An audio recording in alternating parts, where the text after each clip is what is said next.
7 tahun lalu, dia mengambil semua hartaku. Dia membuangku bersama putri kami yang lumpuh. Hari ini, mereka kembali untuk menertawakan penderitaan kami. Tapi tawa mereka tidak akan lama. Mereka tidak tahu anak yang mereka buang itu, kini adalah takdir yang akan menghancurkan mereka selamanya. Sebelum ceritanya dimulai, silakan tulis di kolom komentar dari daerah mana saja teman-teman yang menonton cerita ini. Jangan lupa like dan subscribe agar channel ini bisa semakin berkembang dan bisa mempersembahkan cerita yang lebih menarik lagi.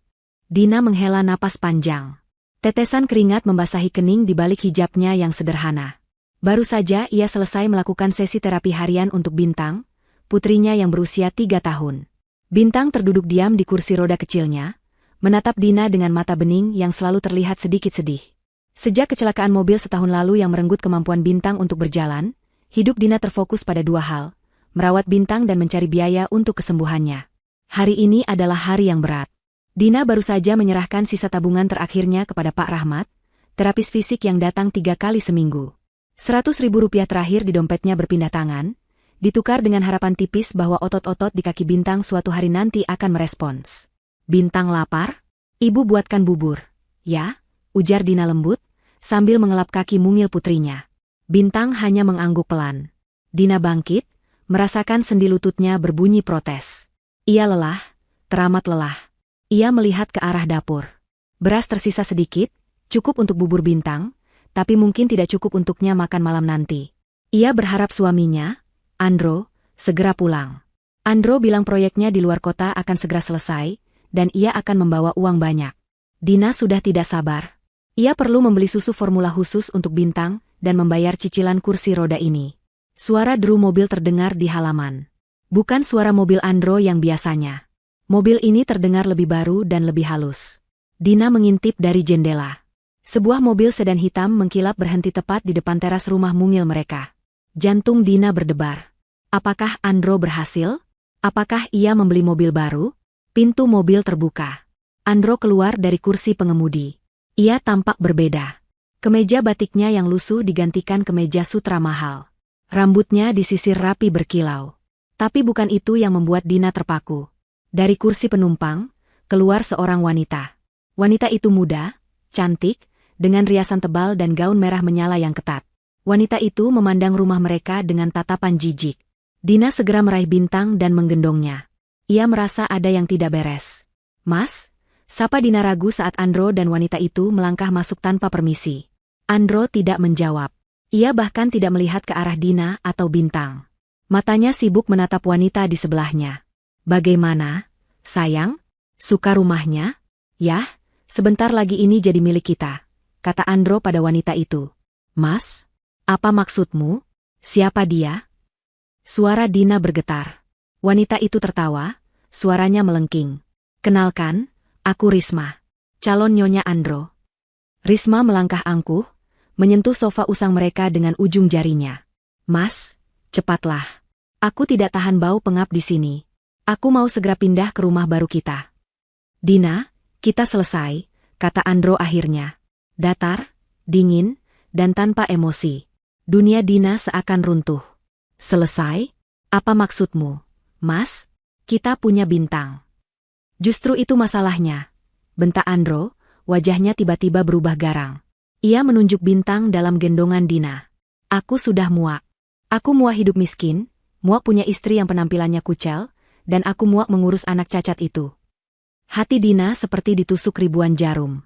"Dia anakmu, Mas, darah dagingmu." Risma kembali tertawa. "Anak cacat begitu dibilang anak? Mas Andro itu pria sukses. Dia pantas dapat yang lebih baik. Yang sempurna. Bukan istri kumal dan anak beban sepertimu." "Cukup," teriak Dina. "Belum cukup," kata Andro. Ia berjalan cepat ke kamar tidur. Dina mengikutinya dengan panik, masih menggendong Bintang. Andro membuka lemari, mengeluarkan sebuah koper besar yang Dina tidak tahu ia miliki. Andro mulai memasukkan semua barang berharga. Laptop lama mereka, perhiasan emas satu-satunya peninggalan ibu Dina, dan beberapa dokumen. "Mas, jangan." Dina mencoba menarik tangan Andro. Andro mendorongnya kasar. Dina terhuyung, nyaris jatuh bersama Bintang. Hijabnya terlepas sebagian, memperlihatkan rambutnya yang basah oleh keringat. "Kamu mau apa lagi?" "Semua sudah kusiapkan," kata Andro. Ia mengeluarkan buku tabungan gabungan mereka dari laci. "Aku sudah mengosongkan rekeningnya pagi ini." "Tapi itu uang untuk terapi bintang," jerit Dina putus asa. "Terapi apa? Dia tidak akan pernah bisa jalan. Dia hanya beban." Andro mengambil amplop coklat tebal dari laci lain. "Sertifikat rumah." "Tidak, Andro, jangan ambil rumah ini. Ini satu-satunya yang kita punya." Dina memohon, air matanya mengalir deras. Risma berdecak. "Ayo, Mas. Cepat. Aku sudah panggil orang untuk mengangkut barang-barang baru kita ke rumah di kompleks elit itu." Andro menatap Dina dengan mata sedingin es. "Dengar, aku pergi. Aku akan memulai hidup baru dengan Risma. Hidup yang jauh lebih baik tanpamu dan anak cacat itu." Andro mendorong Dina dengan keras.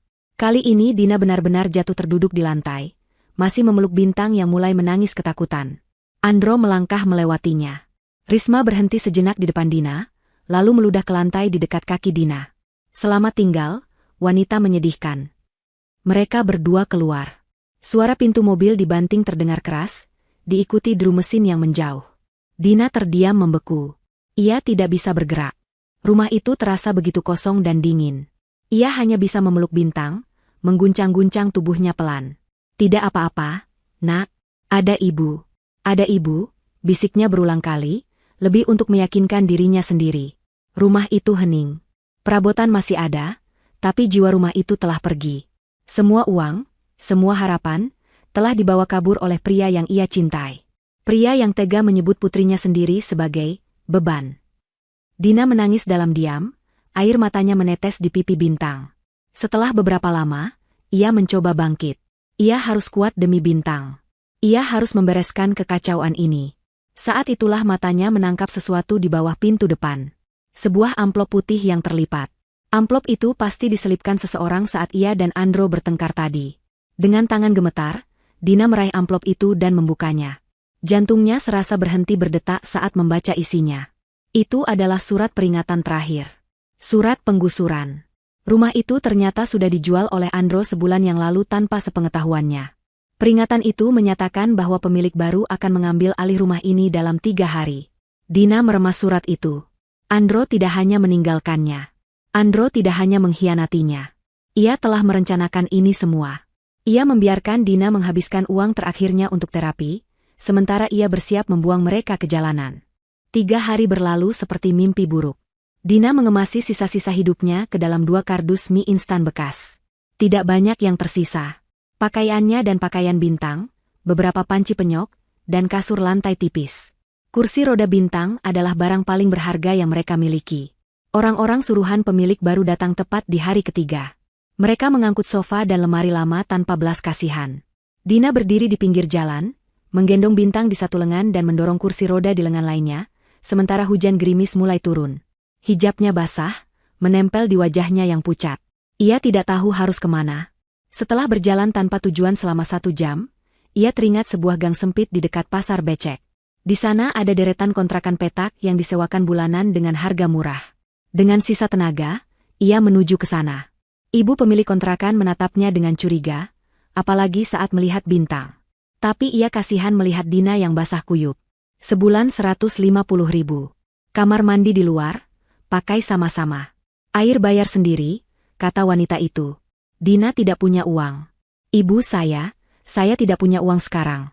Tapi saya bisa bekerja. Apa saja. Saya bisa mencuci, menyetrika, membersihkan rumah ibu. Tolong, Bu. Anak saya kedinginan." Pemilik kontrakan menatapnya lama, lalu menghela napas. "Baiklah. Kamu bisa tinggal di kamar nomor 5. Paling pojok. Besok pagi, kamu mulai cuci baju saya." Kamar nomor 5 adalah sebuah ruangan sempit berukuran 3 kali 3 meter. Dindingnya lembab dan berjamur. Ada 1 jendela kecil yang menghadap tembok tetangga. Baunya pengap. Tapi setidaknya, ada atap di atas kepala mereka. Malam itu, Dina merebahkan Bintang di kasur lantai. Ia menyelimuti putrinya dengan semua kain yang ia punya. Ia sendiri duduk bersandar di dinding yang dingin, tidak bisa tidur. Ia lapar, tapi yang lebih menyakitkan adalah rasa sakit di hatinya. Keesokan harinya, perjuangan sesungguhnya dimulai. Dina bangun sebelum subuh. Ia meninggalkan Bintang yang masih tidur di kamar, mengunci pintu dari luar dengan gembok kecil, untuk bekerja di rumah pemilik kontrakan. Ia mencuci tumpukan baju kotor, menggosok kamar mandi, dan mengepel lantai. Setelah selesai, ia mendapat upah sarapan berupa sepiring nasi dan sepotong tempe. Ia memakannya cepat, lalu bergegas kembali ke kamar. Ia takut Bintang bangun dan sendirian. Dina sadar ia tidak bisa terus begini. Bintang butuh terapi. Ia tidak bisa lagi membayar Pak Rahmat. Dina harus melakukannya sendiri. Malam itu, ia menggunakan sisa baterai di ponsel tuanya, satu-satunya barang elektronik yang tidak diambil Andro, untuk mencari informasi di internet. Ia meminjam wifi tetangga sebentar. Ia mengetik, cara terapi mandiri anak lumpuh. Ia menemukan banyak video dan artikel. Ia membaca dengan teliti, menghafal setiap gerakan. Mulai malam itu, rutinitas baru terbentuk. Pagi bekerja serabutan untuk pemilik kontrakan. Siang hari, ia menawarkan jasa cuci gosok keliling gang. Ia akan mendorong kursi roda Bintang, meletakkan Bintang di teras rumah orang sementara ia mencuci baju di kamar mandi mereka. Malam hari, setelah Bintang makan bubur nasi, jika beruntung ada sedikit kuah sup dari sisa makanan tetangga yang iba, Dina akan memulai sesi terapi. 1, 2, 3. Bisik Dina sambil mengangkat kaki Bintang yang kaku. Ia memijat paha, betis, dan telapak kaki putrinya. Ia menggerakkan sendi lutut Bintang, menekuk dan meluruskannya. Sakit, Ibu. Rengek Bintang. Tahan sebentar, sayang. Ini supaya Bintang bisa jalan lagi. Bintang mau jalan, kan? Nanti kita bisa lari-lari di taman. Hibur Dina, menahan air matanya sendiri. Jari-jarinya pegal, punggungnya sakit, tapi ia tidak berhenti. Ia melakukannya setiap malam, di bawah cahaya lampu 5 watt yang redup, diiringi suara nyamuk dan tikus yang berlarian di luar kamar mereka. Bulan-bulan berlalu. Hidup adalah perjuangan dari satu upah ke upah berikutnya. Cemoohan tetangga sudah jadi makanan sehari-hari. Punya anak cacat kok dipamerin, kata seorang ibu saat Dina menitipkan Bintang di terasnya. Sudah miskin, bawa beban pula. Dina hanya menunduk, menguatkan hatinya. Hingga suatu malam di puncak musim hujan, atap kontrakan mereka bocor parah. Air menetes tepat di atas kasur. Dina sudah berusaha menambalnya dengan plastik, tapi tidak berhasil. Bintang kedinginan sepanjang malam.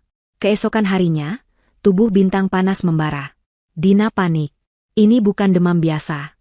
Bintang mulai mengigau. Dina mengompresnya dengan air hangat, tapi suhu tubuhnya tidak turun. Dina tahu Bintang harus ke dokter. Ia berlari ke pemilik kontrakan, memohon pinjaman. Wanita itu menggeleng. Kamu belum bayar uang sewa bulan ini. Dina berlari ke tetangga-tetangga yang biasa memakai jasanya. Semuanya menutup pintu. Dina putus asa. Ia kembali ke kamar. Bintang terlihat sangat lemah, napasnya tersengal-sengal. Ibu dingin. Lirih Bintang. Dina memeluk putrinya erat. Ia harus mendapatkan uang. Tapi bagaimana? Ia sudah tidak punya apa-apa lagi. Tiba-tiba ia teringat sesuatu. Sesuatu yang ia sembunyikan di dalam lipatan mukenanya. Satu-satunya peninggalan almarhumah ibunya. Sebuah bros emas kecil berbentuk bunga melati. Andro tidak menemukannya saat ia menggeledah kamar mereka. Dina mengambil bros itu. Tangannya gemetar. Ini adalah kenangan terakhirnya bersama sang ibu. Tapi nyawa Bintang lebih penting dari apapun. Tanpa pikir panjang, Dina menggendong Bintang di punggungnya, mengikatnya dengan kain jarik. Ia tidak peduli hujan deras di luar. Ia berlari menembus gang becek menuju jalan raya. Ia berlari ke toko emas kecil di ujung jalan. Pak, saya mau jual ini, kata Dina, napasnya terengah, sambil menyodorkan bros melati itu. Pemilik toko menimang-nimang bros itu. Ini emas tua. Saya beli 200.000, katanya. Pak, tolong anak saya sakit parah. Tambah sedikit lagi, Pak, pinta Dina, air mata bercampur air hujan di wajahnya. Pemilik toko menatap Bintang di punggung Dina. Ia menghela napas. Baik, 250.000. Itu harga terakhir. Dina menyambar uang itu. Terima kasih, Pak. Ia berlari lagi, kali ini menuju klinik 24 jam yang ada di seberang pasar. Ia tidak peduli tubuhnya basah kuyup. Ia hanya ingin Bintang selamat. Di klinik, dokter segera bertindak. Bintang diberi suntikan penurun panas dan antibiotik. Dokter bilang Bintang mengalami radang paru-paru ringan akibat kedinginan. Jika terlambat sedikit saja, akibatnya bisa fatal. Dina duduk di ruang tunggu yang dingin, memeluk Bintang yang sudah mulai tenang. Uang 250.000 itu habis untuk biaya dokter dan obat. Mereka kembali ke kontrakan setelah hujan reda. Bintang tertidur pulas di pelukan Dina. Dina merebahkannya perlahan di kasur yang sudah ia pindahkan ke sudut yang kering. Malam itu, Dina tidak tidur. Ia duduk memandangi wajah putrinya. Wajah yang disebut Andro sebagai beban. Wajah yang hampir saja ia kehilangan. Kemarahan yang selama ini ia pendam, yang terkubur oleh kesibukan mencari nafkah dan rasa sedih, kini bangkit ke permukaan. Kemarahan itu terasa dingin, tajam, dan memberinya kekuatan. Ia menatap cermin kecil yang retak di dinding. Ia melihat pantulan dirinya.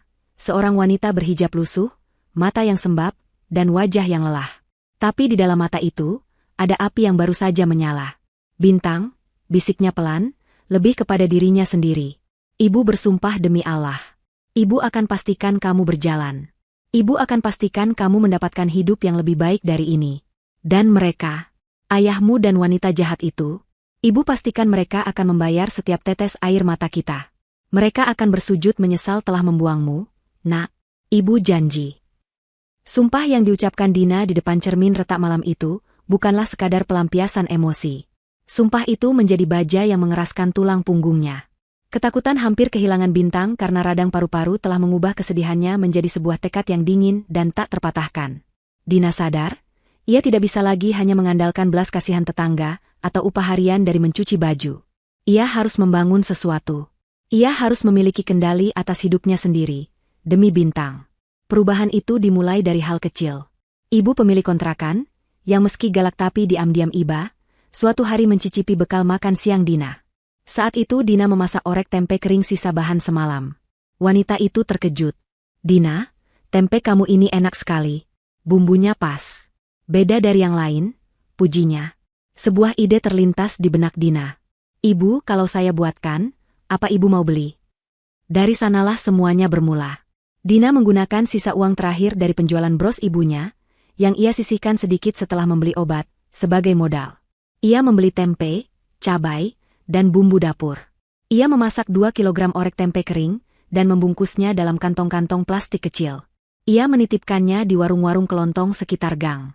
Dalam 2 hari, semuanya laku. Uang itu ia putar lagi. Dari orek tempe, ia menambah menu, sambal teri kacang.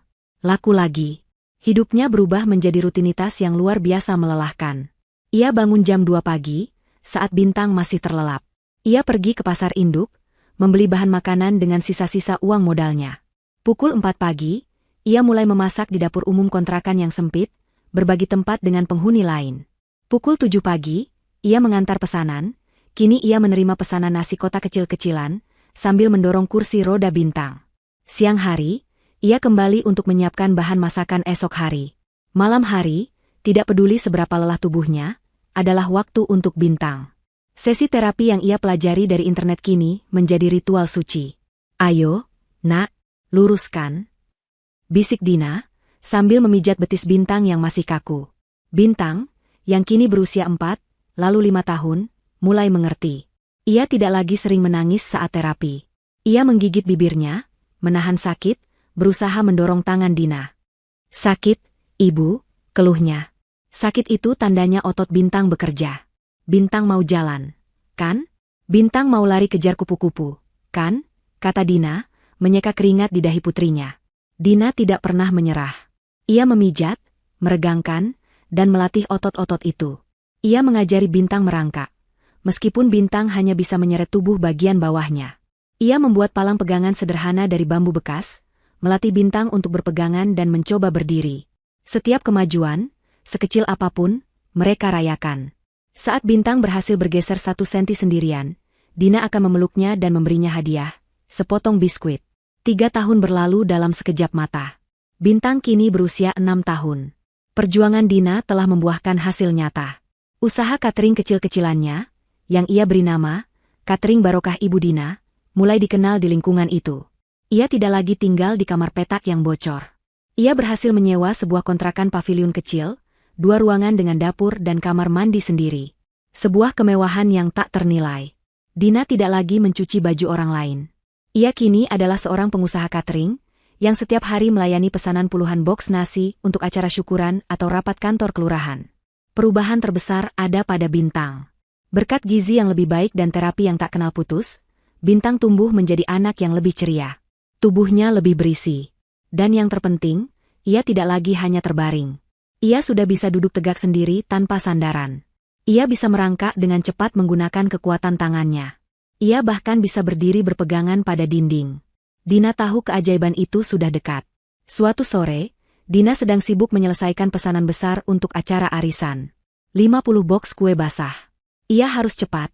Ojek online yang akan mengambil pesanan sudah dalam perjalanan. Bintang duduk di lantai, di atas karpet tipis, sibuk dengan mainan barunya, satu set krayon dan buku gambar.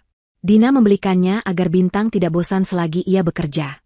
Tiba-tiba, satu krayon berwarna merah menggelinding, berhenti sekitar 1 meter dari jangkauan Bintang. Ibu, krayon Bintang jatuh. Panggil Bintang. Sebentar, Nak. Ibu sedang hitung kue, sahut Dina, matanya fokus pada tumpukan dadar gulung. 1, 2, 3. Bintang merengek. Tapi Bintang mau yang merah. Coba Bintang ambil sendiri. Geser sedikit. Bintang kan sudah bisa, kata Dina, masih tanpa menoleh. Terdengar suara Bintang menggeram pelan. Suara anak kecil yang berusaha keras. Dina masih sibuk. Ia menutup boks terakhir. Selesai. Alhamdulillah. Dina berbalik, hendak mengambilkan krayon untuk Bintang. Tapi ia berhenti. Ia melihat pemandangan yang membuat napasnya tercekat. Bintang tidak merangkak. Ia tidak bergeser. Bintang, dengan wajah merah padam karena menahan usaha, sedang berusaha menggerakkan kakinya. Ia menatap kakinya sendiri dengan konsentrasi penuh. Dan Dina melihatnya. Jempol kaki kiri Bintang bergerak. Hanya sebuah kedutan kecil. Sekali. Lalu 2 kali. Dina menutup mulutnya. Air mata langsung menggenang. Jantungnya berdebar begitu kencang seolah akan meledak. Bintang, coba lagi, Nak, coba lagi, bisik Dina, suaranya bergetar. Bintang menatap ibunya, matanya berbinar. Ia kembali berkonsentrasi. Ia menggeram. Dan jempol itu bergerak lagi. Kali ini, bukan hanya jempolnya. Seluruh 5 jari di kaki kirinya terentang kaku, lalu menekuk sedikit. Dina menjatuhkan dirinya ke lantai. Ia tidak bisa menahan tangisnya. Ia merangkak cepat ke arah Bintang dan memeluk putrinya erat-erat. Ia menangis sesenggukan di bahu Bintang. Ini bukan tangisan kesedihan. Ini adalah tangisan kemenangan. Ibu kenapa nangis? Tanya Bintang bingung. Dina melepaskan pelukannya. Ia menangkup wajah Bintang. Kamu berhasil, sayang. Kamu berhasil. Bintang tersenyum lebar. Senyum pertama yang benar-benar murni tanpa beban yang Dina lihat dalam 3 tahun. Ibu, lihat, seru Bintang. Ia menatap kakinya lagi dan menggerakkan jari-jarinya. Ibu, bisik Bintang dengan mata bersinar. Aku bisa merasakannya. Kakiku, aku bisa merasakannya, Ibu. Harapan yang dulu hanya setitik api di tengah badai, kini menyala menjadi obor yang benderang. Malam itu, Dina tidak hanya melakukan terapi. Malam itu, ia dan Bintang merayakan keajaiban pertama mereka. 4 tahun berikutnya adalah tahun-tahun percepatan. Keajaiban kecil di jari kaki Bintang adalah gerbang yang membuka ribuan kemungkinan. Dina menggunakan seluruh keuntungan dari usaha cateringnya, yang kini semakin maju, untuk satu hal, kesembuhan Bintang. Ia tidak lagi mengandalkan ilmunya dari internet. Ia membawa Bintang ke fisioterapis profesional di rumah sakit kota. Dokter mengatakan bahwa syaraf Bintang tidak putus total, hanya terjepit parah dan tertidur akibat trauma kecelakaan. Gerakan jari itu adalah sinyal bahwa syarafnya mulai bangun. Perjuangan mereka kini memasuki babak baru. Selain sesi terapi di rumah sakit 2 kali seminggu, Dina tetap melakukan ritual pijat dan latihannya setiap malam. Bintang, yang kini berusia 7, 8, lalu 9 tahun, menunjukkan ketangguhan yang luar biasa. Ia menjalani latihan berjalan yang menyakitkan. Ia jatuh ratusan kali. Ia menangis, menjerit frustrasi, tapi ia tidak pernah menyerah. Karena setiap kali ia jatuh, tangan lembut namun kokoh ibunya selalu ada di sana untuk membangkitkannya. Lagi, Nak, ibu tahu kamu bisa, kata Dina, lagi dan lagi. Dan Bintang kini berusia 10 tahun. Dunia mereka telah berubah total. Dina bukan lagi juru masak catering rumahan. Setahun yang lalu, ia berhasil menyewa sebuah ruko kecil di pinggir jalan yang agak ramai. Ia mewujudkan impiannya, membuka warung makan sederhana Ibu Dina. Sebuah warung makan kecil yang bersih, menyajikan masakan rumahan yang lezat dan murah. Hijab Dina kini terlihat lebih modis. Wajahnya tidak lagi kuyu, melainkan bersinar dengan kepercayaan diri seorang wanita yang telah memenangkan perangnya. Dan Bintang.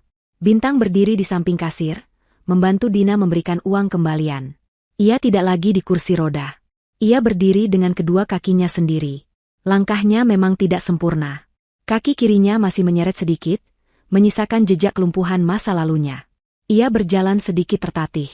Tapi ia berjalan. Ia berjalan.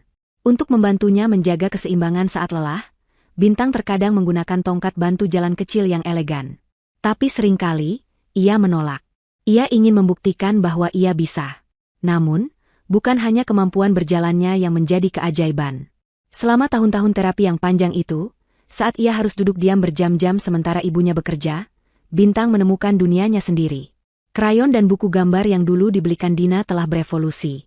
Dina, melihat bakat putrinya, mulai menyisihkan uang untuk membelikannya cat air, lalu cat akrilik, dan kanvas-kanvas kecil. Bintang melukis. Ia melukis apapun yang ia lihat. Ia melukis tangan ibunya yang sedang mengulek sambal. Ia melukis kucing belang yang tidur di depan warung. Ia melukis anak-anak lain yang berlarian di gang, sebuah lukisan yang penuh kerinduan. Lukisannya memiliki sesuatu yang istimewa. Ada emosi yang dalam di setiap goresannya. Ada kedewasaan yang melampaui usianya. Dina, yang begitu bangga pada putrinya, memajang lukisan-lukisan terbaik Bintang di dinding warung makannya. Ia membingkainya dengan bingkai kayu sederhana. Lukisan-lukisan itu membuat warung sederhananya terasa lebih hidup dan hangat. Hari itu, warung makan sedang ramai. Jam makan siang. Dina sibuk bolak-balik dari dapur ke meja pelanggan, mengantar piring-piring berisi rendang, ayam goreng, dan sayur lodeh. Bintang duduk di kursi kasir, mengerjakan PR matematikanya, sesekali melayani pelanggan yang membayar. Seorang pria paruh baya masuk. Ia tampak berbeda dari pelanggan biasa. Ia mengenakan kemeja batik sutra lengan panjang yang rapi dan kacamata berbingkai tipis. Ia terlihat seperti seorang pejabat atau dosen. Ia memesan sop buntut dan es teh tawar. Pria itu makan dengan tenang, tapi matanya tidak fokus pada makanannya. Matanya berkeliling, menatap lukisan-lukisan di dinding. Awalnya ia hanya tersenyum, menganggapnya sebagai dekorasi warung yang manis. Lalu, matanya terpaku pada satu lukisan. Lukisan itu digantung di dinding dekat kasir. Sebuah lukisan yang paling menyentuh hati Dina. Lukisan itu menggambarkan seorang wanita berhijab yang sedang memeluk anak perempuan kecil di sebuah ruangan yang gelap dan bocor.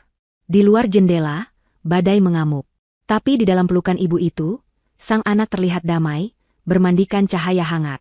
Itu adalah ingatan Bintang tentang malam saat ia sakit parah di kontrakan lama mereka. Pria itu berhenti mengunyah. Ia meletakkan sendoknya. Ia bangkit dari kursinya dan berjalan mendekati lukisan itu. Ia berdiri di sana selama beberapa menit, memiringkan kepalanya, mengamati setiap detail.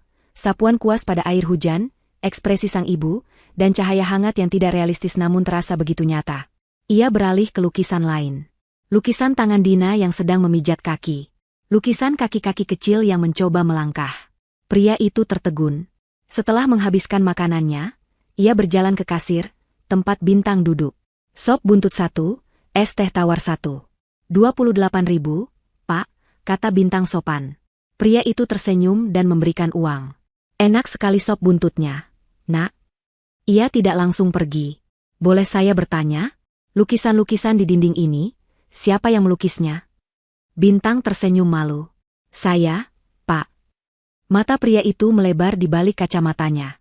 Ia menatap Bintang, lalu ke kaki Bintang yang tertatih saat ia bergeser di kursinya. Kamu yang melukis semua ini? Iya, Pak, jawab Bintang. Dina, yang baru keluar dari dapur membawa nampan, melihat percakapan itu. Ada yang bisa dibantu, Pak? Pria itu berbalik menghadap Dina. Ibu pemilik warung ini? Dan ini putri ibu. Benar, Pak. Saya Dina, dan ini putri saya, Bintang. Pria itu mengulurkan tangannya. Nama saya Agung. Saya seorang kurator dan kolektor seni.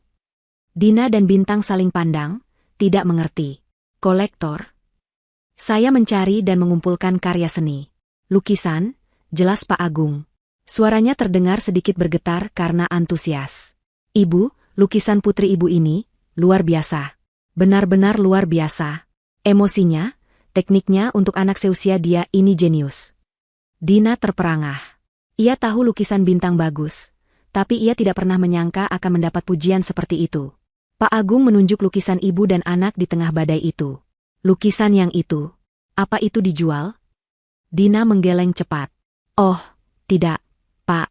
Itu tidak dijual. Itu hanya pajangan. Saya akan membelinya, potong Pak Agung cepat. Saya akan membelinya seharga 20 juta rupiah. Deng. Dina merasa telinganya berdengung. 20 juta? Untuk sebuah lukisan? Itu adalah modalnya membuka warung ini. Melihat Dina yang pucat pasi dan terdiam, Pak Agung mengira harganya kurang. Ia cepat-cepat merogoh sakunya, mengeluarkan sebuah kartu nama. Maafkan saya, Ibu, katanya dengan nada serius. Saya tidak bermaksud merendahkan. 20 juta itu sebenarnya penghinaan untuk karya sekuat ini. Ibu, saya serius. Putri ibu memiliki bakat yang sangat langka. Bakatnya harus dilihat dunia. Ia menyerahkan kartu nama itu kepada Dina. Saya tidak hanya ingin membeli satu lukisan. Saya ingin menjadi mentornya. Saya ingin membiayai semua kebutuhan melukisnya.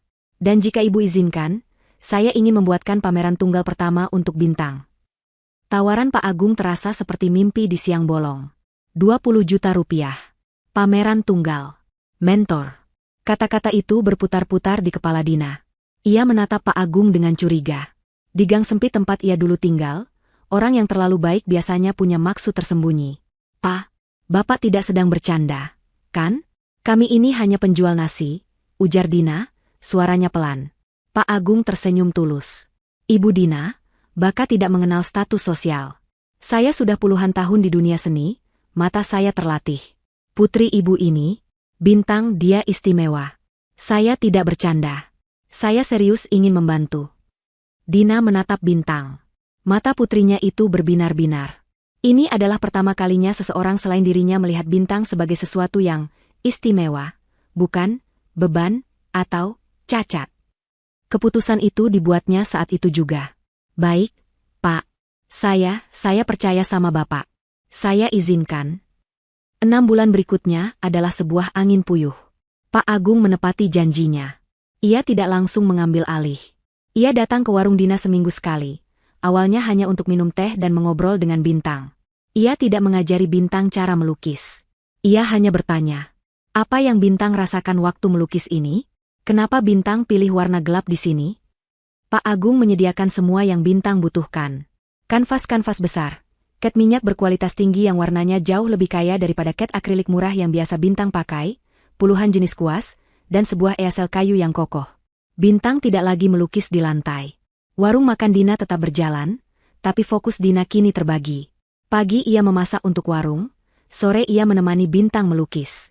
Pak Agung menyarankan agar Bintang melukis semua yang ia ingat, mengeluarkan semua perasaannya. Dan Bintang melakukannya. Melukis menjadi terapi jiwanya. Ia melukiskan ingatan-ingatan yang selama ini terpendam. Satu lukisan menggambarkan sepasang sepatu pria dan wanita yang berjalan pergi, meninggalkan sebuah kursi roda kecil di depan pintu yang terbuka. Judulnya, Pintu yang Tertutup. Lukisan lain menggambarkan sepasang tangan ibunya, penuh urat dan bekas luka bakar kecil, sedang memijat sepasang kaki anak yang kaku dan pucat. Judulnya, Sentuhan yang Menghidupkan. Dan lukisan favoritnya, yang ia kerjakan ulang di kanvas besar, adalah lukisan ibu dan anak di tengah badai. Ia menyempurnakannya. Cahaya hangat yang memancar dari pelukan Dina kini terlihat begitu nyata, seolah mampu mengusir kegelapan di sekeliling kanvas. Judulnya, Pelukan di Tengah Badai. Pak Agung mengurus sisanya. Ia memesan sebuah galeri seni kecil namun bergengsi di pusat kota. Ia mencetak undangan dan menyebarkannya ke seluruh jaringan kolektor, kritikus, dan media yang ia miliki. Ia menamai pameran itu, Bintang, Cahaya dari Balik Patah. Malam pembukaan tiba. Dina merasa gugup luar biasa. Ia mengenakan gamis brokat sederhana berwarna biru pastel yang ia beli khusus untuk malam ini. Hijabnya ia tata serapi mungkin. Bintang mengenakan gaun putih panjang. Kaki kirinya yang masih sedikit tertatih saat berjalan ia balut dengan sepatu datar yang nyaman. Ia memegang tongkat bantu jalan kecil yang dihias ukiran bunga, hadiah dari Pak Agung, yang membuatnya tampak anggun. Saat mereka melangkah masuk ke galeri, Dina terkesiap. Ruangan itu begitu terang. Dindingnya putih bersih. Puluhan lukisan bintang tergantung rapi, masing-masing disorot lampu khusus. Puluhan orang berpakaian mahal berjalan pelan dari satu lukisan ke lukisan lain. Mereka berbisik-bisik. Beberapa wanita tampak menyeka sudut mata mereka. "Dina, bintang kalian sudah datang," sapa Pak Agung, wajahnya berseri-seri. "Ayo, saatnya." Pak Agung membawa mereka ke tengah ruangan. Ia berdeham, menarik perhatian semua orang. "Selamat malam, Bapak dan Ibu sekalian. Malam ini, kita tidak hanya menyaksikan lukisan. Kita menyaksikan sebuah keajaiban. Kita menyaksikan cerita tentang ketangguhan. Anak di depan kita ini, Bintang, telah melalui perjalanan yang tidak bisa dibayangkan oleh kebanyakan dari kita. Dan ia menuangkan semua rasa sakit, harapan, dan cintanya ke atas kanvas." Semua mata tertuju pada Bintang. Bintang mencengkeram tangan Dina erat-erat. "Silakan nikmati karyanya." Dan lukisan utama, "Pelukan di Tengah Badai," akan dibuka untuk penawaran, tutup Pak Agung. Para tamu bertepuk tangan. Banyak yang menghampiri Bintang dan Dina. "Lukisanmu menyentuh sekali, Nak," kata seorang ibu sosialita. "Ibu pasti sangat bangga," katanya pada Dina. Dina hanya bisa mengangguk, tenggorokannya tercekat oleh haru. Lalu, klimaks malam itu tiba. Lukisan Pelukan di Tengah Badai menjadi pusat perhatian. Seorang kolektor kaya langsung menawarnya dengan harga 100 juta rupiah. Ruangan menjadi hening. Seorang wanita lain yang sejak tadi menangis di depan lukisan itu mengangkat tangannya. 150 juta. 200 juta. Sahut pria pertama. Dina memegang dadanya. 200 juta. Angka itu tidak terbayangkan. Wanita tadi menggeleng, terlihat kecewa. Pak Agung baru saja akan menutup penawaran, ketika sebuah suara tenang datang dari belakang. 300 juta. Semua orang menoleh. Seorang wanita parubaya yang tampak sederhana namun berwibawa melangkah maju. "Lukisan itu mengingatkan saya pada perjuangan saya sendiri membesarkan putra saya. Saya harus memilikinya." Palu diketuk. 300 juta rupiah. Terjual. Dina tidak bisa menahan tangisnya lagi. Ia menangis haru, memeluk Bintang erat-erat. Uang itu bukan hanya angka. Itu adalah bukti. Bukti bahwa penderitaan mereka, air mata mereka, keringat mereka semuanya berharga. Tiba-tiba, kerumunan wartawan yang sejak tadi menanti, segera mengerubungi mereka. Lampu kamera menyala-nyala. Mikrofon disodorkan ke depan wajah Bintang. "Bintang, Bintang, bagaimana perasaanmu? Siapa yang mengajarimu melukis seperti ini? Bintang, siapa inspirasi terbesarmu di balik semua lukisan ini?" tanya seorang reporter wanita dengan antusias. Bintang, yang tidak terbiasa dengan semua perhatian itu, tampak bingung. Ia terdiam sejenak, menatap semua kamera. Lalu, ia berbalik. Ia tidak menjawab reporter itu. Ia melepaskan genggaman tongkatnya, dan dengan langkahnya yang sedikit tertatih namun mantap, ia memeluk Dina di depan semua orang. Bintang mengambil mikrofon dari tangan reporter itu. Suaranya terdengar jelas di seluruh ruangan. "Inspirasi saya adalah wanita ini. Wanita yang tidak pernah menyerah saat seluruh dunia meninggalkanku. Wanita yang mengorbankan segalanya agar aku bisa berdiri hari ini. Ibuku." Lampu kamera meletus. Semua orang bertepuk tangan, banyak yang ikut terharu. Dina memeluk putrinya, mencium puncak kepala Bintang. Malam ini, mereka adalah pemenang. Berita tentang sang pelukis ajaib dan ibunya yang tangguh menyebar dengan cepat. Kisah Bintang dan Dina dimuat di beberapa surat kabar lokal dan portal berita online. Pameran itu sukses besar. Semua lukisan Bintang laku terjual malam itu juga. Kehidupan mereka berubah drastis. Dina menggunakan uang itu dengan bijak. Hal pertama yang ia lakukan adalah membeli sebuah rumah kecil yang layak di kompleks perumahan yang asri dan tenang. Tidak besar, tapi punya halaman kecil tempat Bintang bisa melukis di udara terbuka.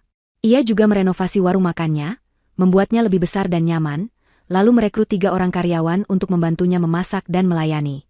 Ia tidak lagi harus bangun jam 2 pagi.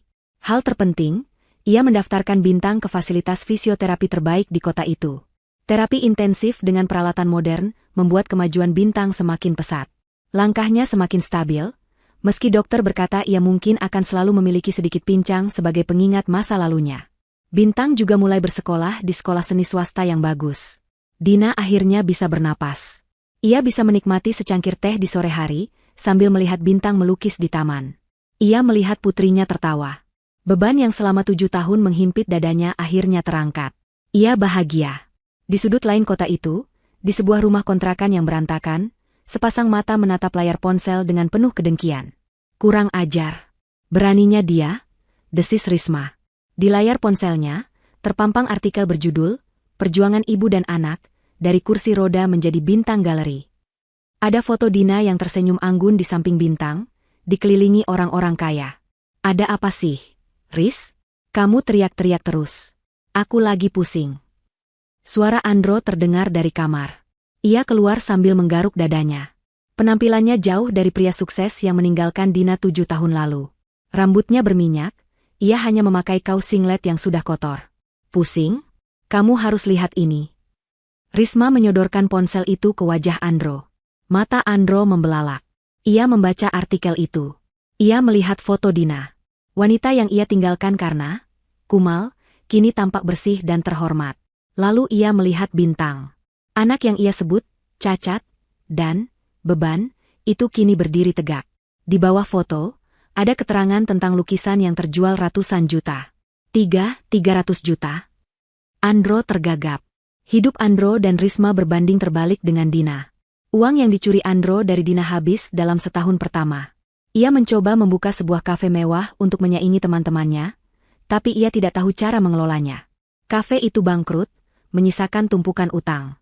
Risma, yang terbiasa hidup foya-foya, terus menuntut. Mereka sering bertengkar. Mobil mewah yang dulu mereka pakai sudah lama ditarik diler. Mereka kini hidup dari sisa-sisa uang pinjaman, dikejar debt collector setiap hari. Mas, itu uang kita, seru Risma histeris. Bintang itu anakmu, kan? Berarti lukisan itu, uang itu, setengahnya milikmu. Milik kita.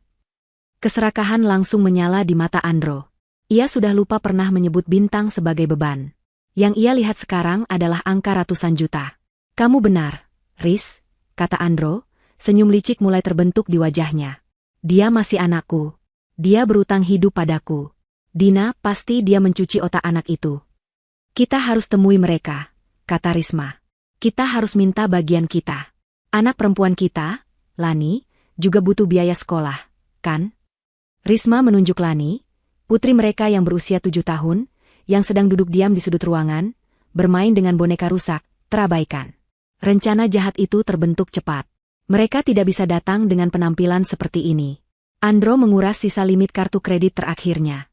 Ia menyewa sebuah mobil sedan hitam mengkilap untuk 1 hari, mobil yang sama persis seperti yang ia gunakan saat meninggalkan Dina. Ia membeli pakaian baru untuknya dan Risma.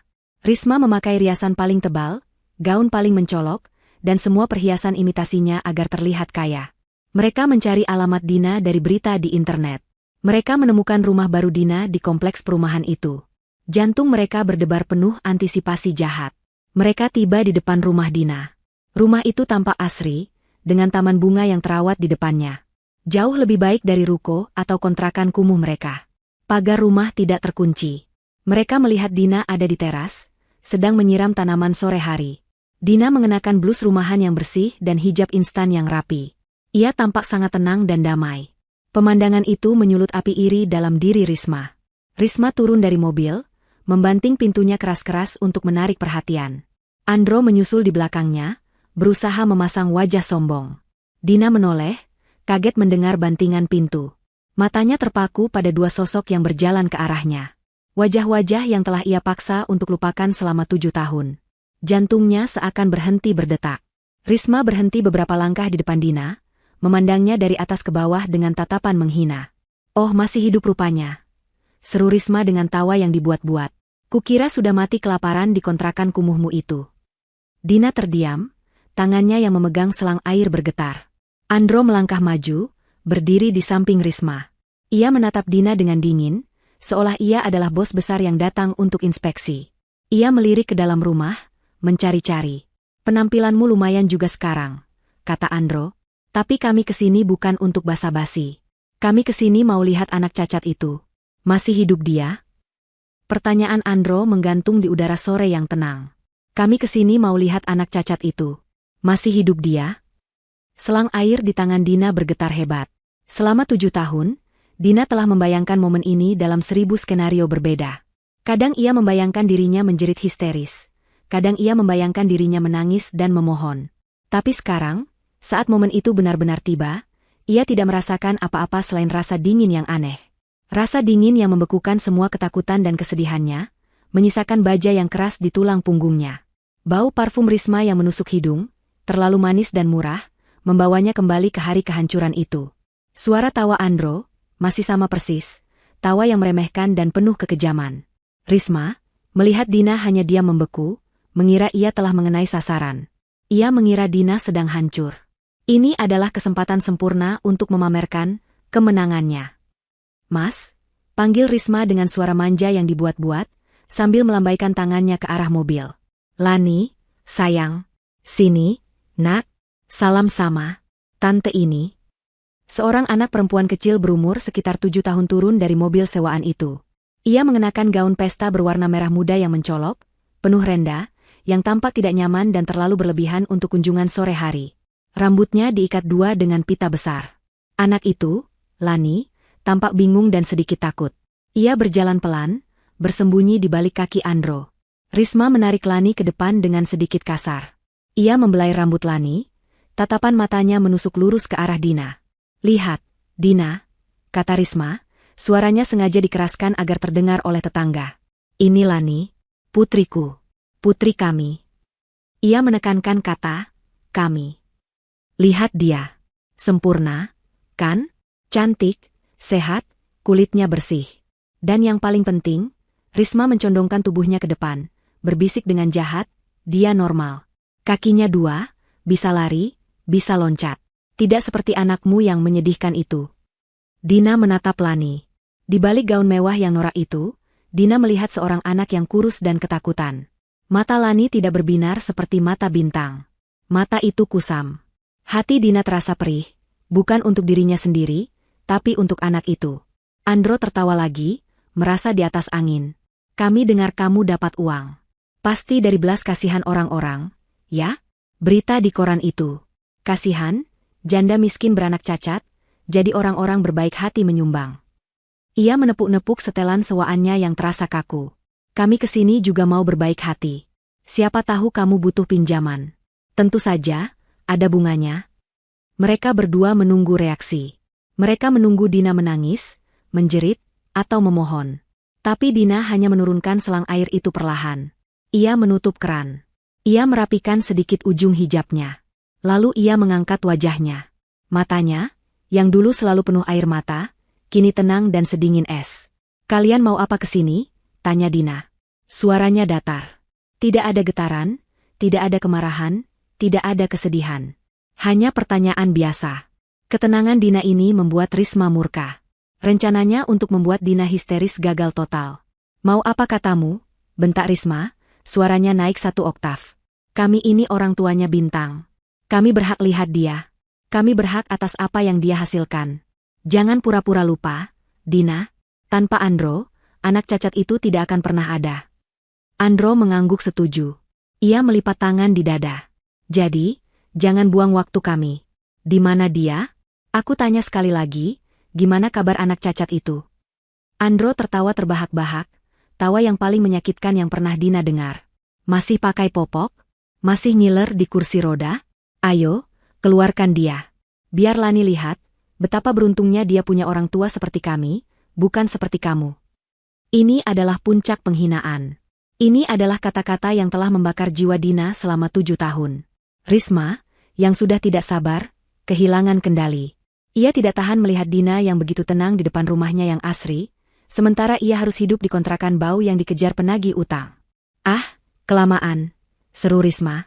Ia melangkah maju dengan angkuh. Biar kulihat sendiri seberapa menyedihkan hidup kalian. Biar kulihat di mana kamu sembunyikan anak cacat itu. Dengan gerakan kasar, Risma mendorong bahu Dina, menyingkirkannya dari jalan. Minggir. Dina terhuyung sedikit, tapi ia tidak melawan. Ia membiarkannya. Dengan langkah sombong seolah ia adalah pemilik rumah, Risma melangkah melewati ambang pintu. Andro menyeringai penuh kemenangan, dan ikut melangkah masuk di belakang istrinya, menarik Lani yang tampak ketakutan. Mereka melangkah masuk ruang tamu yang terang benderang. Dan seketika, dunia mereka berhenti berputar. Tawa Andro mati di tenggorokannya. Senyum angkuh Risma membeku di wajahnya. Mulut mereka berdua terbuka. Mata mereka membelalak ngeri, penuh rasa tidak percaya. Mereka tidak melihat rumah kontrakan sempit yang kumuh dan bau. Mereka tidak melihat perabotan rusak atau lantai yang kotor. Mereka melangkah masuk ke sebuah ruangan yang luas, bersih, dan bermandikan cahaya matahari sore. Rumah itu berbau harum lemon dan cat baru. Perabotannya minimalis, modern, dan sangat mahal. Sebuah sofa bludru lembut berwarna gading diletakkan di atas karpet bulu yang tebal. Dindingnya dicat putih bersih. Tapi bukan perabotan itu yang membuat napas Andro dan Risma tercekat. Itu adalah dindingnya. Dinding ruang tamu itu adalah sebuah galeri pribadi. Puluhan lukisan tergantung di sana. Lukisan-lukisan dengan berbagai ukuran, dari yang kecil hingga yang berukuran raksasa memenuhi satu sisi dinding. Semuanya dilukis dengan gaya yang sama. Gaya yang mereka lihat sekilas di artikel berita itu. Kuat, penuh emosi, dan sangat hidup. Andro, yang pernah bermimpi jadi pengusaha, bisa melihat label harga kecil yang terselip rapi di beberapa bingkai. Matanya nyaris keluar saat membaca angka-angka itu. Puluhan juta, ratusan juta. Dan di banyak lukisan, tergantung label kecil yang elegan bertuliskan, terjual, koleksi pribadi. Mereka melihat lukisan sentuhan yang menghidupkan, gambar tangan seorang ibu yang penuh urat memijat kaki pucat. Mereka melihat pintu yang tertutup, gambar dua pasang sepatu dewasa yang melangkah pergi dari kursi roda kecil. Ini adalah kisah penderitaan mereka, yang diubah menjadi mahakarya bernilai miliaran. Dan di tengah ruangan itu, di dekat pintu kaca besar yang terbuka menghadap taman belakang yang hijau, berdiri sosok yang mereka cari. Tapi itu bukan bintang yang mereka ingat. Itu bukan bayi lumpuh berusia 3 tahun yang menangis dan tidak berdaya. Di depan mereka, berdiri seorang anak perempuan berusia 10 tahun. Ia tinggi dan ramping. Ia tidak duduk di kursi roda. Ia berdiri tegak dengan kedua kakinya. Ia mengenakan celana jeans biasa dan kaos yang sedikit kebesaran, dilindungi oleh apron yang penuh noda cat warna-warni. Rambutnya diikat ekor kuda. Di tangan kirinya, ia memegang palet kayu yang penuh campuran cat minyak. Di tangan kanannya, ia memegang kuas. Bintang telah mendengar keributan di depan. Ia mendengar suara tawa yang asing dan suara ibunya yang tenang. Ia berjalan dari taman tempat ia melukis untuk melihat siapa yang datang. Ia berhenti saat melihat dua orang asing itu. Matanya, yang persis seperti mata Dina, menatap Andro dan Risma. Ia tidak menangis. Ia tidak takut. Ia menatap mereka dengan tatapan dingin, tajam, dan penuh penilaian. Ia tahu siapa mereka. Ibunya telah menceritakan segalanya, mempersiapkannya untuk hari ini. Wajah Risma pucat pasi. Lipstik merahnya yang menyala kini terlihat konyol di wajahnya yang ketakutan. Gaun mewahnya tiba-tiba terlihat seperti kain lap murahan dibandingkan dengan apron penuh cat milik Bintang. Tidak. Bisik Risma. Tangannya yang gemetar terangkat menutup mulutnya yang menganga.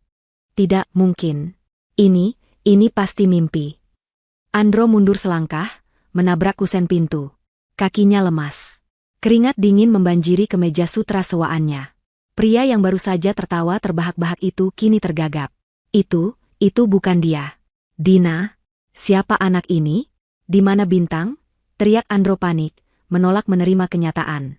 Lalu, matanya terpaku pada kaki Bintang. Kaki yang seharusnya lumpuh. Kaki yang kini berdiri kokoh di atas lantai marmer. Andro mengangkat jari telunjuknya yang gemetar, menunjuk ke arah Bintang. Suaranya pecah, penuh kengerian dan penyesalan yang tak terhingga. Kamu bisa jalan? Bintang memiringkan kepalanya sedikit. Ia melihat ayahnya yang gemetaran. Ia melihat wanita yang telah menghina ibunya.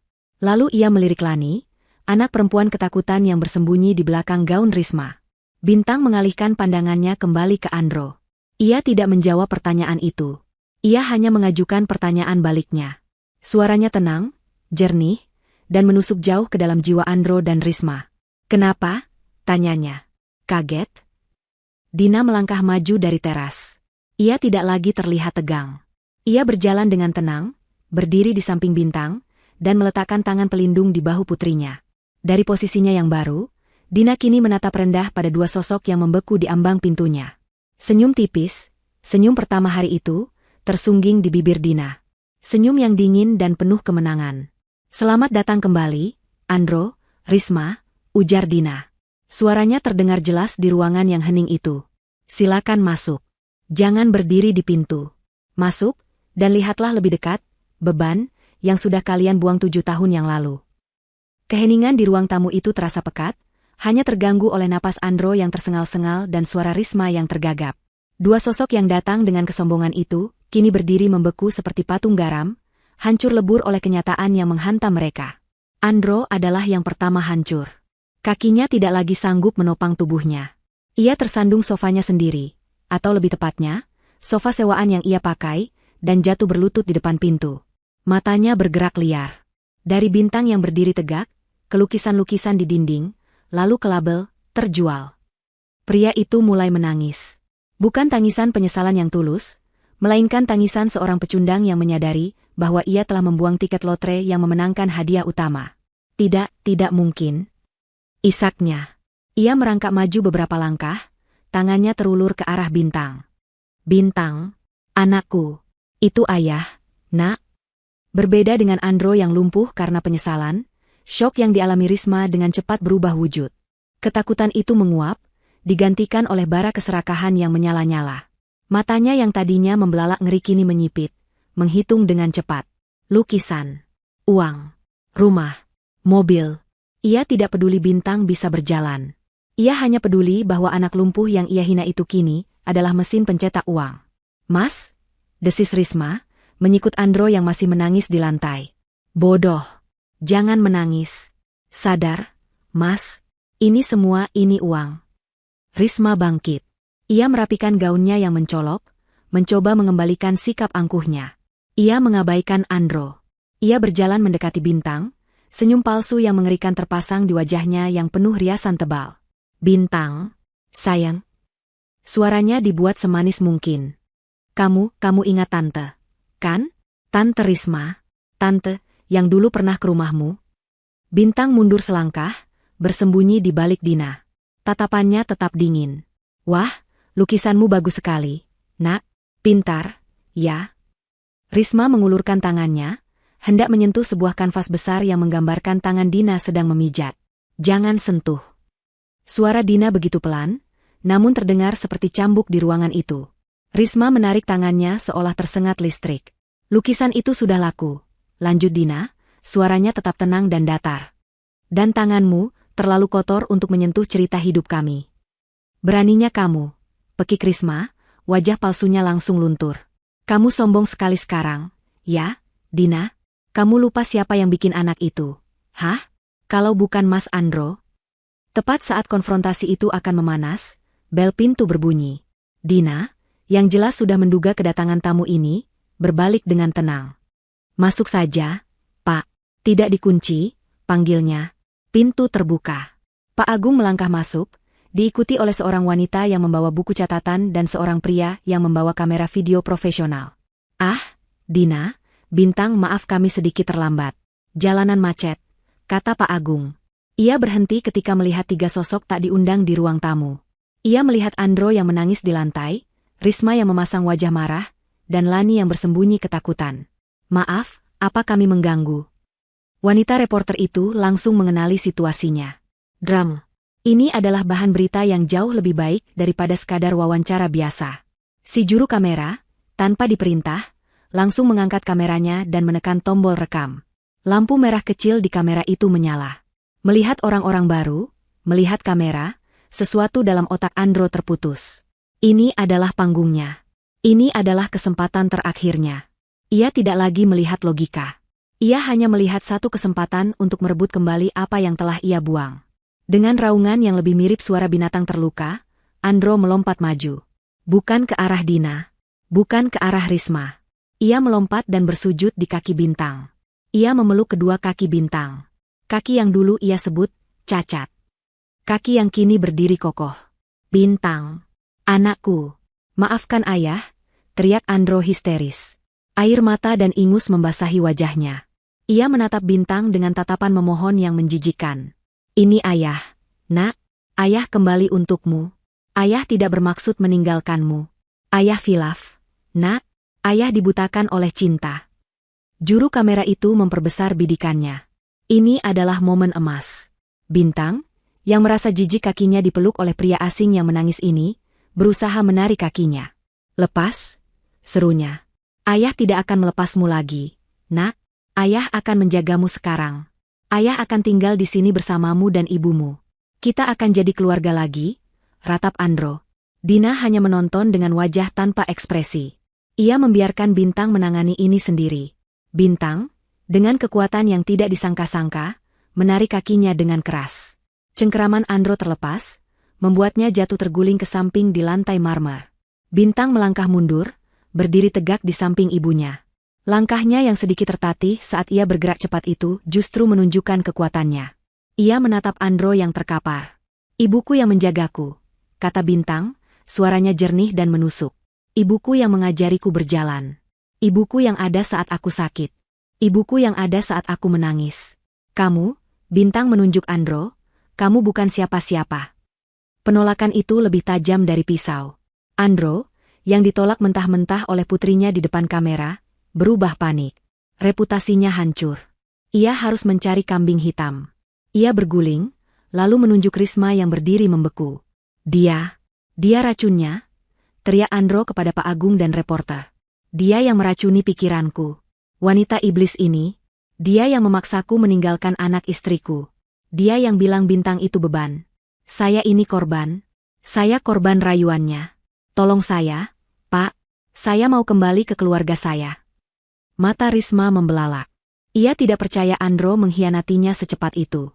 Uang yang ia harapkan kini terancam lenyap, dan ia dijadikan satu-satunya penjahat. Kemarahannya meledak. "Apa maksudmu, Mas? Apa? Enak saja kamu bicara," jerit Risma, suaranya melengking memekakan telinga. "Kita sepakat. Kamu yang bilang kamu muak hidup miskin. Kamu yang bilang Dina istri kumal dan penampilannya memalukan. Kamu yang bilang kamu tidak sudi punya anak cacat." Risma kini beralih menatap Dina, matanya menyala-nyala penuh kebencian. "Dan kamu, Dina, jangan senang dulu. Kamu pikir kamu siapa? Bidadari? Kamu pikir kamu sudah menang? Bintang itu anak Andro, darah dagingnya. Ada hukumnya. Semua lukisan ini, semua uang ini, rumah ini, setengahnya adalah hak Mas Andro. Itu hak kami. Itu hak Lani, adiknya." Dalam puncak keserakahan dan keputusasaannya, Risma melakukan kesalahan fatal. Ia melihat lukisan pelukan di tengah badai yang ukurannya paling besar, yang Dina gantung di dinding utama. Ia tahu itu lukisan termahal. "Ini milik kami. Berikan." Risma melompat maju, tangannya yang penuh cincin imitasi terulur, kuku-kukunya yang panjang dan runcing siap merobek kanvas itu dari dinding. Namun, ia tidak berhasil. Dina, yang sejak tadi diam, bergerak lebih cepat. Ia mencekal pergelangan tangan Risma di udara. Cengkeramannya, yang terbentuk dari 7 tahun mengangkat beban hidup, mengangkat galon air, dan mengulek bumbu, terasa seperti baja. Risma meringis kesakitan. Ia mencoba menarik tangannya, tapi tidak bisa. Dina menatap lurus ke mata Risma. Wajahnya hanya berjarak beberapa senti. "Kamu," desis Dina, suaranya sangat pelan namun terdengar oleh mikrofon reporter.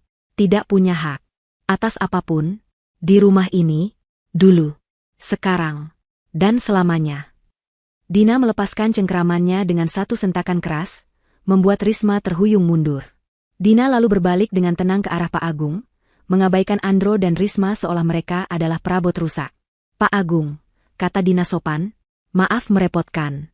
Bisa tolong panggilkan keamanan kompleks? Sepertinya ada sampah yang lupa dibuang oleh petugas kebersihan pagi tadi." Perkataan Dina adalah perintah eksekusi. Pak Agung, yang wajahnya memerah karena marah melihat drama menjijikan itu, segera mengeluarkan ponselnya. "Segera kirim 2 petugas ke blok C nomor 10. Ada penyusup yang membuat keributan." Andro dan Risma membeku. Keamanan? Penyusup? Dipermalukan di depan kamera, ditolak oleh Bintang, dan sekarang mereka akan diusir seperti penjahat. Ini adalah akhir dari segalanya. 2 orang satpam berbadan tegap tiba dalam 3 menit. Mereka sudah sering mendengar cerita kesuksesan Ibu Dina dan putrinya. Mereka tahu siapa pemilik rumah ini. "Ada apa ini, Bu Dina?" tanya satpam itu dengan hormat. "Tolong, Pak," kata Dina, suaranya kembali tenang. "Bantu 2 orang ini menemukan jalan keluar. Mereka tersesat." "Bukan. Saya ayahnya. Ini rumah saya," teriak Andro, mencoba perlawanan terakhir. Satpam itu menatap Andro dari atas ke bawah. Rumah Bapak? Bapak tidak terlihat seperti pemilik rumah ini. Ayo, keluar. Andro dan Risma tidak punya pilihan. Mereka digiring paksa keluar. Andro terkulai lemas, penyesalannya kini berubah menjadi kekosongan yang hampa. Anakku, uangku. Ia meracau pelan. Risma, di sisi lain, masih berapi-api. Ia menyumpah serapah, memaki Dina sebagai wanita jahat, memaki Satpam, memaki dunia. Lani, yang sejak tadi terabaikan, ditarik paksa oleh Risma, menangis ketakutan. Mereka diseret keluar dari gerbang pagar, tepat ke jalanan kompleks yang sepi. Pak Agung, reporter, dan juru kamera mengikuti mereka, menjaga jarak, tapi kamera itu tetap menyala. Beberapa tetangga, penasaran mendengar keributan, mulai keluar dari rumah mereka. Dan di sanalah, di jalanan itu, karma sesungguhnya sedang menunggu mereka. Sebuah mobil derek besar sedang menyelesaikan tugasnya, mengaitkan kaitan baja ke roda depan mobil sedan hitam mengkilap sewaan mereka. Hei, apa-apaan ini? Itu mobil kami, teriak Risma panik. Seorang pria berpenampilan rapi keluar dari mobil derek, memegang sebuah tablet. Atas nama Tuan Andro, tanyanya datar. Saya dari perusahaan rental. Kartu kredit yang Anda gunakan untuk jaminan ditolak oleh bank. Sudah melampaui batas maksimum dan ada laporan gagal bayar. Sesuai prosedur, unit kami tarik kembali. Segera. Wajah Andro seputih kapas. Habis. Sisa batas kredit terakhirnya, satu-satunya penyambung hidupnya, telah habis.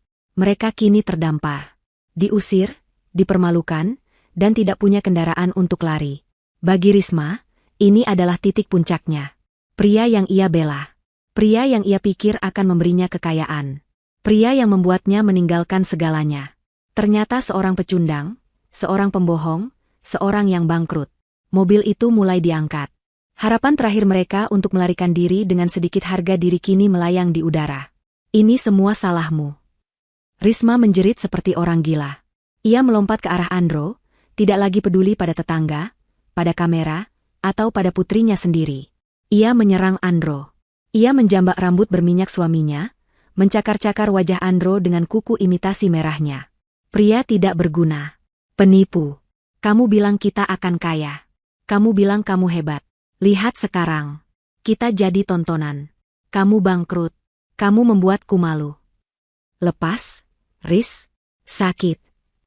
Andro, yang dipermalukan, mendorong Risma dengan keras. Kamu yang meracuniku. Kamu yang matre. Setiap hari minta uang. Kalau bukan karenamu, aku tidak akan pernah meninggalkan Dina dan Bintang. Aku bisa kaya sekarang. Kamu sumber masalahnya. Mereka bergulat dan bertengkar seperti dua anjing jalanan di tengah jalanan kompleks yang mewah. Saling memaki, saling menyalahkan.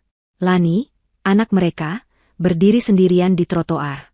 Ia menangis histeris. Boneka rusaknya, satu-satunya temannya, jatuh dari genggamannya dan menggelinding ke tengah jalan. Lani, dalam kepanikannya, berlari mengejar boneka itu. Bonekaku. Ia berlari ke tengah jalan, tidak melihat sebuah sepeda motor yang melaju dari tikungan.